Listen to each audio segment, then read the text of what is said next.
Dios. Muy buenos días, queridos hermanos. Estamos comenzando un nuevo mes. Estamos en el 1 de octubre. Y han pasado 3 meses, han pasado casi 7 meses desde que comenzó la pandemia. Pero seguimos confiados en el Señor de que nos va a llevar a través de este valle de sombra, de muerte. Y como dice el salmista, no temeremos mal alguno. Hemos estado reflexionando durante los últimos 39 días, 40 días, sobre el libro de Isaías. El libro de Isaías es fantástico.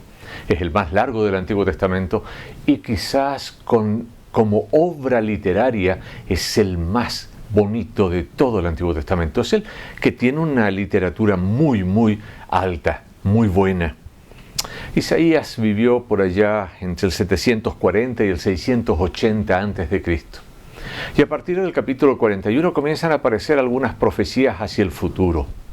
De hecho, en el capítulo 39 se ve el pecado de Ezequías, que vimos el día martes, que fue con el reino de Babilonia cuando faltaban todavía más o menos 100 años para que el reino de Babilonia viniera y conquistara Jerusalén. Pero ya hay una profecía en esa dirección.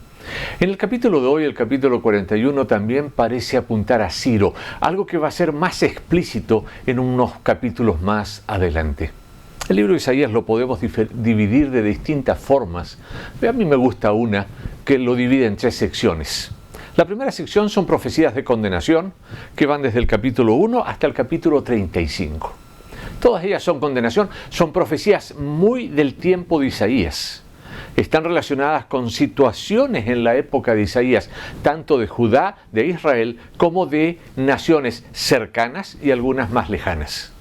Luego hay un paréntesis histórico en el capítulo 36 hasta el capítulo 39. Es el paréntesis de la invasión de Sennacherib, de la enfermedad del rey, de la sanidad del rey y todavía el pecado, porque fue un pecado del rey allí cuando vinieron los embajadores de Babilonia. Y luego comienzan unas profecías desde el capítulo 40 hasta el capítulo 66, profecías que les podemos llamar de confort, de alivio, de consuelo, de esperanza.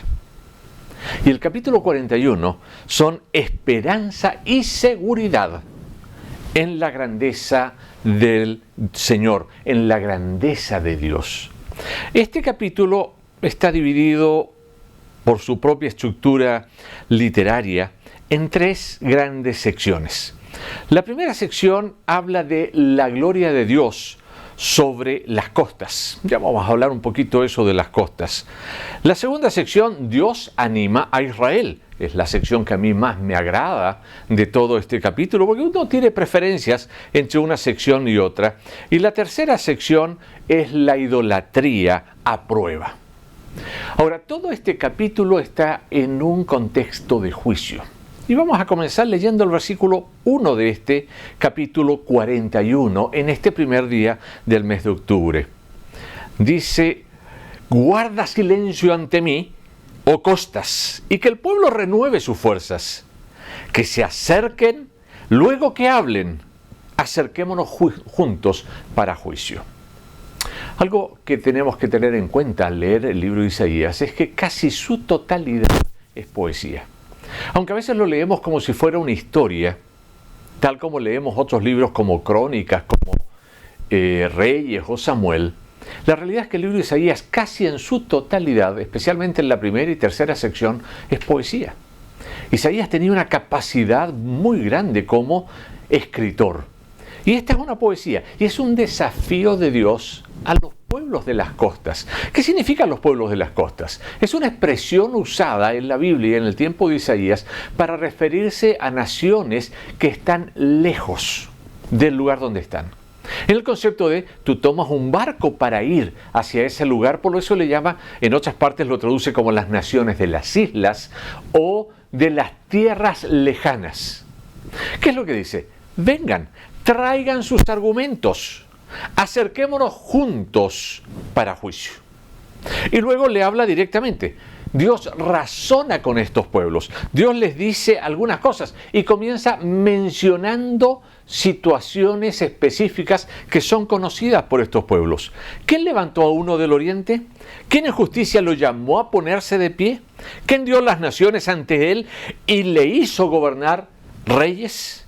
¿Que le entregó como polvo a su espada, como rastrojo llevado a su arco? ¿Que le persiguió y pasó a salvo? Por cierto, no se había ido con los pies. ¿Quién lo ha realizado y hecho? Llamando a las generaciones desde el principio, yo, el Señor, soy el primero y con el último soy yo. Es interesante esto. Aquí habla de uno que viene del oriente. ¿Quién es ese? Hay mucha discusión, pero una de las posibilidades es que sea Ciro. Ciro en realidad vivió casi 150 años después. Ciro nace para el 590 aproximadamente, antes de Cristo. Mientras que Isaías está profetizando aproximadamente en el 700. 120 años de diferencia entre esta profecía y el nacimiento de Ciro, y todavía hay que esperar varios años hasta que Ciro se hace el Grande, porque ese es el sobrenombre que se le puso, Ciro el Grande. Viene, el Señor lo protege. Un poco más adelante lo va a mencionar por su nombre en capítulos posteriores. Además habla de la espada de los reinos que domina, que gobierna todo. Fíjense que para la época en que Isaías está profetizando, recibiendo esta visión del Señor, el imperio dominante es Asiria, ni siquiera Babilonia. Todavía falta que caiga Asiria, que surja Babilonia. Que caiga Babilonia, que surja el imperio medo-persa. Varias cosas, pero el Señor dice, ¿y quién lo hizo? ¿Quién lo dijo? Y dice, soy yo.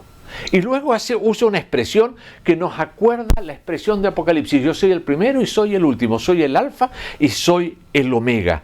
Yo, el Señor, soy el primero. Yo soy. Versos 5 al 7. La reacción de las costas. Dice que las costas lo vieron y temieron. Es decir, los pueblos de afuera, los pueblos lejanos, vieron esta expresión de parte de Dios y temieron. Se acercaron y vinieron. Todos ayudaron y le dijo a su hermano, ten ánimo. Entonces el artesano animó al orfebre y el que alisa con el martillo inspiró al que golpea el yunque, diciendo, ¿estás listo para la soldadura? Luego la ató con clavijas para que no se tambalee. Es interesante que el que más usa la ironía y el sarcasmo en el Antiguo Testamento es Isaías. Aparecen en muchos otros libros estas expresiones lingüísticas. Es poner un argumento casi al nivel de ridículo para mostrar lo débil que son. Y él lo que está mencionando, los pueblos se buscan y se unen y se animan unos a otros tras de un ídolo. Y lo va a mencionar al final del capítulo nuevamente. Abre con este concepto y cierra, y entre medio pone la alegría, la salvación, la esperanza del pueblo de Israel. Y le dice entonces el artesano al orfebre y el que alisa con el martillo impide al que está con el yunque, diciendo, ¿está listo para la soldadura? Luego lo ató con clavijas, tuvo que amarrarlo, pues si no se cae. Lo hizo de madera, lo hizo de metal, del material que sea, pero tuvo que amarrarle. Y cierra para que no se tambalee. Ahora se vuelve la profecía hacia Israel del versículo 8 en adelante. Y Dios anima a Israel. Pero tú, Israel, eres mi siervo Jacob, a quien elegí. Los descendientes de Abraham, mi amigo. Tú a quien tomé de los confines de la tierra y llamó desde sus regiones más lejanas y te dije, tú eres mi siervo, yo te elegí y no te deseché. Hermanos, no olvidemos nunca esto.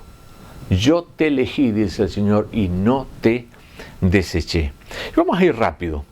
No temas porque la ayuda de Dios está presente. Versículos 10 al 13. Te sostendré con la diestra de mi justicia. Y aquí todos los que se indignaron contra ti serán avergonzados y humillados. Serán como la nada. Del verso 14 al 16. No temas. Con la ayuda de Dios ningún obstáculo es demasiado grande. No temas, gusano, Jacob. Hombres de Israel. Increíble el nombre que le da a Jacob, gusano. Y hay un contraste inmediatamente. no lo está desmereciendo. Cuando este ser que se llamaba Jacob, era un gusano, luego lo transforma en un hombre cuando se llama Israel. Dios lo cambia, Dios lo transforma de un gusano a un ser hecho a la imagen de Dios.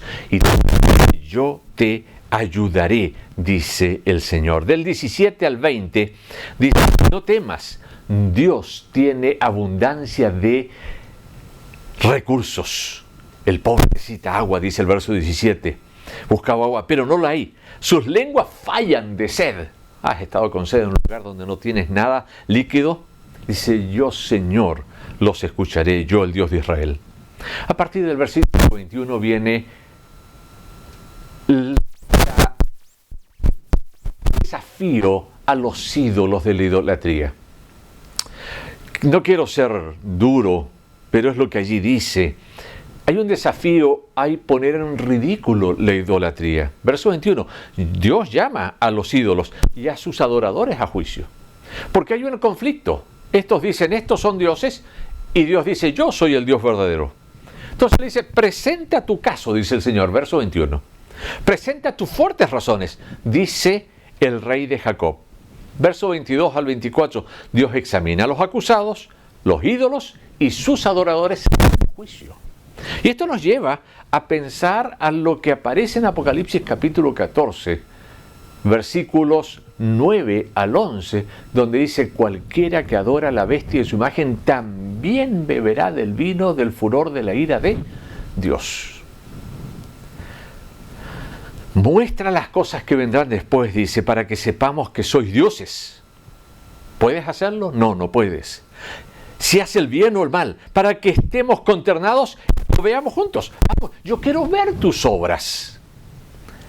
De hecho, no eres nada y tu trabajo no es nada. El que te elige a ti es una abominación.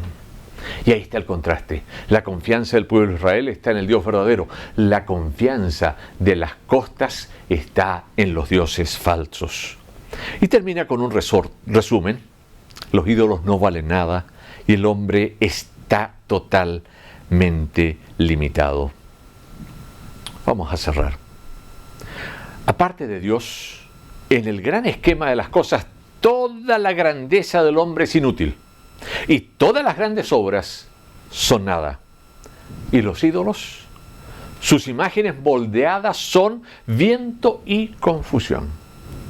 Ahora, este capítulo es el gran capítulo de la Biblia de yo haré. No menos de 14 veces se usa esta expresión. Dios refuerza su voluntad, su autoridad con la promesa lo haré. Y miremos rápidamente, verso 10, yo te fortaleceré. El 10, 13 y 14, te ayudaré. El 10, te sostendré con la diestra de mi justicia. El 15, te convertiré en un trillo nuevo de dientes afilados. El 18, abriré ríos en alturas desoladas. El 18, nuevamente, haré del desierto un estanque de agua. El 19, plantaré en el desierto el cedro y la acacia. Nuevamente el 19, pondré en el desierto el ciprés. De haré Jerusalén, verso 27, uno que traiga buenas nuevas. Dice, lo haré, lo dice con toda la autoridad de la omnipotencia. Ha previsto todas las dificultades, ha estudiado todos los obstáculos que se interponen en su camino, se ha anticipado a todas las posibles contingencias. Él conoce la debilidad de aquel a quien hace su promesa y sin embargo nos dice, yo lo haré. Vamos a orar al Dios que lo hará, que transformará todo y que nos dará la salvación. Amante Padre Celestial, nos entregamos en tus manos este día, confiando en ti que lo harás por nosotros, en ti que peleas nuestras batallas y en ti que nos liberas y nos pones refugio eterno. Nos entregamos en tus manos en el nombre de Cristo Jesús. Amén.